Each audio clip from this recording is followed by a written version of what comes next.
Kính chào quý vị, Cẩm Tú rất vui khi được đồng hành cùng với quý vị trong bản tin xem nhanh 20 giờ hôm nay. Bản tin ngày 20 tháng 4 sẽ xoay quanh từ khóa điều chỉnh.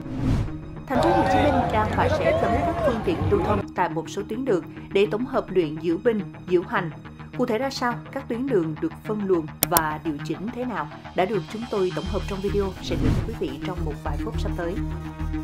Cấp đổi bằng lái xe, thời gian trả bằng là khoảng 5 ngày kể từ khi tiếp nhận hồ sơ. Quá ngày hẹn, người dân chưa nhận được bằng lái xe bản cứng, VNeID cũng chưa cập nhật thông tin thì đơn vị chức năng sẽ xử lý ra sao? Nên có những điều chỉnh cần thiết nào để tránh gây hoang mang cho người dân khi tham gia giao thông? Trung Quốc và Campuchia vừa có những điều chỉnh quan trọng liên quan dự án kênh đào Phù Nam Techo sau chuyến thăm của Chủ tịch Trung Quốc Tập Cận Bình.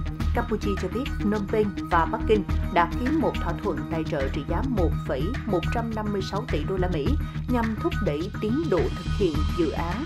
Và sau đây là phần tin chi tiết.